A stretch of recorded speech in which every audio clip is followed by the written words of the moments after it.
جنات کے بارے میں ہر کسی نے سنا بھی ہوگا اور کچھ نہ کچھ پڑھا بھی ہوگا، اور کچھ نے تو کہانیوں میں تو جنات کے بارے میں ضرور پڑھا ہوگا کہ کہیں کوئی جن کسی شہزادی کو اٹھا کر لے جاتا ہے تو کہیں کسی کو کچا چبا ڈالنے کی بات کرتا ہے۔ بعض لوگوں کو ایسی کہانیاں پسند ہوتی ہیں جن میں جنات وغیرہ کا ذکر ہو، تو آئیے آج ہم اس عجیب و غریب مخلوق کے بارے میں کچھ مزید جانتے ہیں۔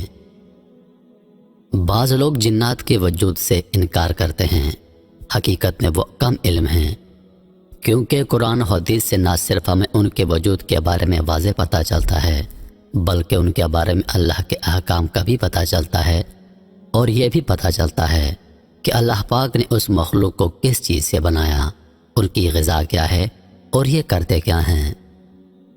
جنات کی بناوٹ۔ اللہ پاک نے قرآن پاک میں سورہ رحمان کی آیت نمبر 15 میں فرمایا، انسان کو اس نے ٹھیکرے جیسے سوکھے سڑے گارے سے بنایا اور جن کو آگ کے لپٹ سے پیدا کیا، مگر وہ آگ جلتی ہوئی آگ نہیں ہے، بلکہ جس طرح انسان کو اللہ نے مٹی سے بنایا مگر وہ مٹی معلوم نہیں ہوتا، یعنی انسان کا مادہ اللہ پاک نے مٹی سے پیدا کیا، اسی طرح جنات کا مادہ اللہ پاک نے آگ سے پیدا کیا۔ اگر جنات جلتی ہوئی آگ ہوتے تو ہمارے گھروں میں ان کے آ جانے سے آگ لگ جاتی۔ جنات اور مذہب۔ جنات بھی انسانوں کی طرح مختلف مذاہب پر ایمان رکھتے ہیں، ان میں بھی مسلم، عیسائی، ہندو، یہودی اور دیگر مذاہب پر ایمان رکھنے والے موجود ہیں۔ اس کے ساتھ ساتھ ان میں شیعہ، سنی اور دیگر فرقے بھی پائے جاتے ہیں۔ جنات کی رہائش۔ جنگلوں، بیابانوں، ویرانوں اور پہاڑوں کے علاوہ شہروں، بازاروں، قبرستانوں اور باغوں میں رہتے ہیں، اور سب سے بڑھ کر ان کا ڈھیرا اس گھر میں ہوتا ہے جس گھر میں بغیر بسم اللہ پڑھے داخل ہوا جائے۔ اس کے علاوہ بیت الخلاء جیسی گندی جگہ پر رہتے ہیں، اس لیے بیت الخلاء میں دعا پڑھ کر جانا چاہیے۔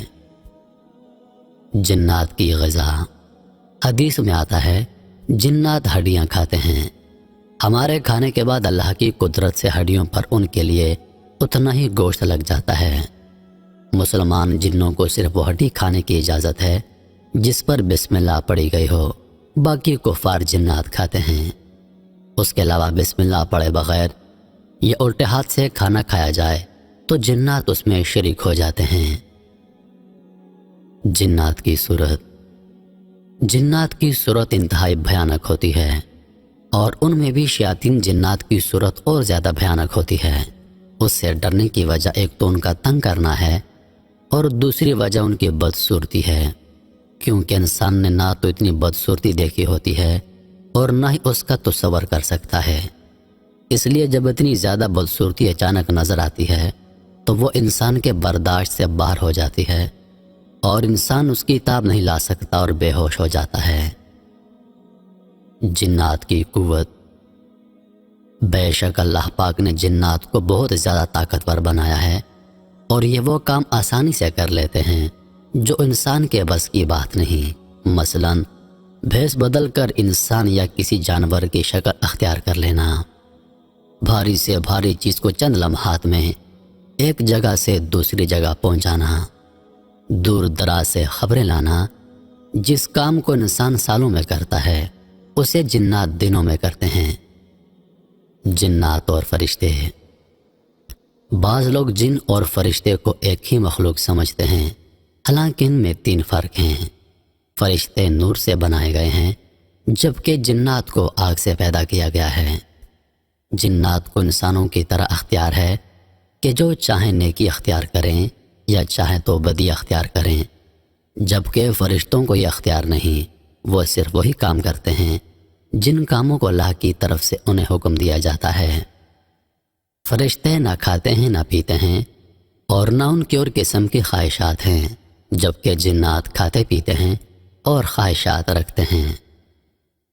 جنات اور شیطان۔ شیطان بھی اصل میں جن ہے۔ جب اللہ پاک نے انسان کو اشرف المخلوقات بنایا تو ابلیس کو انسان سے حسد ہو گیا، اور اعلیٰ رتبہ بھلا انسان کو کیوں ملا؟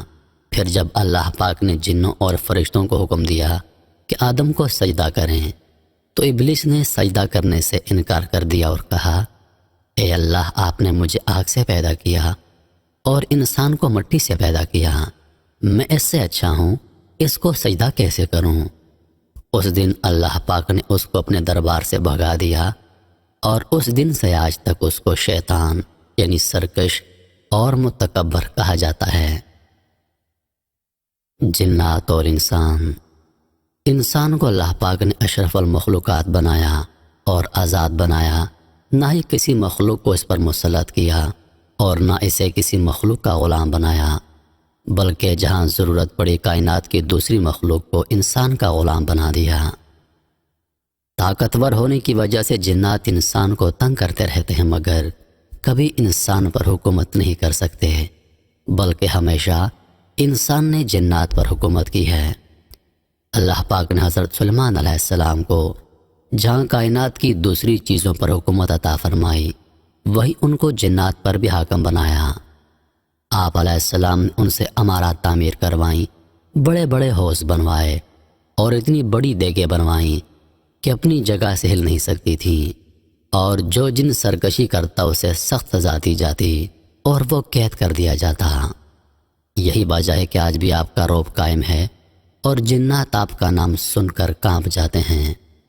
جب سلیمان علیہ السلام کا انتقال ہوا، اس وقت بھی جنات کام میں مصروف تھے، اور سلیمان علیہ السلام اپنی لاٹھی کے ساتھ ٹیک لگائے ان کی نگرانی کر رہے تھے کہ آپ کا انتقال ہو گیا، نہ جانے کتنا عرصہ آپ کا جسم یوں ہی لاٹھی کے سہارے کھڑا رہا، اور جنات یہ سمجھ کر کام کرتے رہے کہ شاید آپ نگرانی کر رہے ہیں۔ آخر آپ کی لاٹھی کو دیمک کھا گئی اور آپ کا جسم گر پڑا، اور جنات نے اس وقت سمجھ لیا کہ آپ کا انتقال ہو گیا ہے، ورنہ پتہ نہیں کتنا عرصہ اور جنات کام کرتے رہتے ہیں۔ جنات کی دشمنی۔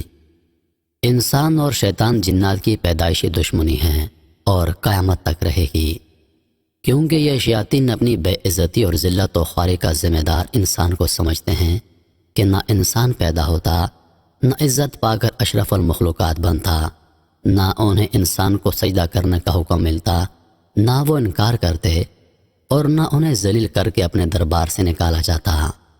ہمیشہ کی دشمنی نبھانے کے لیے شیطان جنات نہ صرف انسان کو ذہنی اور جسمانی تکالیف پہنچاتے ہیں، بلکہ حد تو یہ ہے کہ انسان کو اپنے رب اور دین سے بھی پھیرنے کی کوشش کرتے ہیں، تاکہ انسان نہ دنیا کا رہے اور نہ آخرت کا۔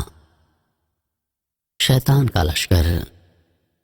انسان کو راہ رات سے ہٹانے کے لیے شیطان جنات بڑے منظم انداز میں کام کرتے ہیں۔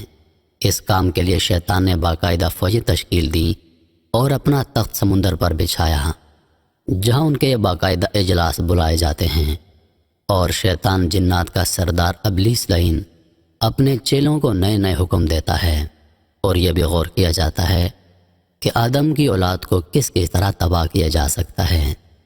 ان اجلاسوں میں اچھی کارکردگی دکھانے والوں کو ابلیس اپنے پاس بٹھاتا ہے اور ان کی تعریف کرتا ہے۔ جنات کی شرارتیں۔ شیطان جنات انسان کے پیدائشی دشمن ہیں اور انسان کو ذہنی اور جسمانی طور پر طرح طرح سے تنگ کرتے ہیں۔ مثال کے طور پر انسان کو راستے سے بھٹکانا، گھروں میں راتوں کو آگ لگانا، بیماری پھیلانا، موت کے وقت کلمہ سے روکنا، نماز میں تنگ کرنا، دلوں میں وسوسے پیدا کرنا، خواب میں انسان کو تنگ کرنا، انسان پر سوار ہو جانا، انسان کی ضرورت کی اشیاء چوری کرنا، تنگ کرنے کے لیے چیزوں کو ادھر ادھر کر دینا، انسان کو رکھی ہوئی چیزوں اور کام بھلا دینا، خاص کر نیکی کے کاموں کو، انسانوں میں بدگمانیاں پیدا کر کے آپس میں لڑا دینا، جنات کی بے بسی۔ اللہ تعالیٰ نے جہاں جنات کو انسان سے کہیں زیادہ اور عجیب و غریب صلاحیتیں عطا فرمائیں، وہیں ان کے لیے ایک حد مقرر فرما دی کہ اس حد سے آگے جانے کی اجازت نہیں، اور وہاں آ کر وہ بے بس ہو جاتے ہیں، اور ان میں 3 بڑی اہم ہیں۔ اللہ پاک نے معجزات صرف انبیاء کرام علیہ السلام کو عطا فرمائے، جنات معجزات نہیں دکھا سکتے۔ جنات محمد صلی اللہ علیہ وآلہ وسلم کی مبارک صورت نہیں بنا سکتے، نہ اصل میں اور نہ خواب میں۔ جنات آسمان کی خبریں نہیں لا سکتے، جبکہ پہلے جنات کو یہ اختیار حاصل تھا کہ آسمان سے باتیں سن کر زمین پر آ کر انسانوں کو کہتے تھے کہ آج یہ بات ہونے والی ہے، اور جب وہ کام ہو جاتا تو انہیں گمراہ کرتے اور اللہ پاک سے دور کرتے۔ مگر اب اللہ نے آسمان کے تاروں کی ذمہ داری لگا دی ہے، جو شیطان کو آسمان کی طرف آتا دیکھ کر ان کا پیچھا کرتے ہیں اور انہیں واپس بھگا دیتے ہیں۔ اس کا ذکر سورہ جن میں آیا ہے۔ یہ اللہ کا انسانیت پر احسان ہے کہ جنات کو ان 3 باتوں پر اختیار نہیں، ورنہ یہ انسانوں کو معجزے دکھا کر، آپ علیہ السلام کی صورت دکھا کر یا آسمانی باتیں بتا کر گمراہ کرنے میں وہ کام کر دکھاتے کہ انسان پھنس کر رہ جاتا۔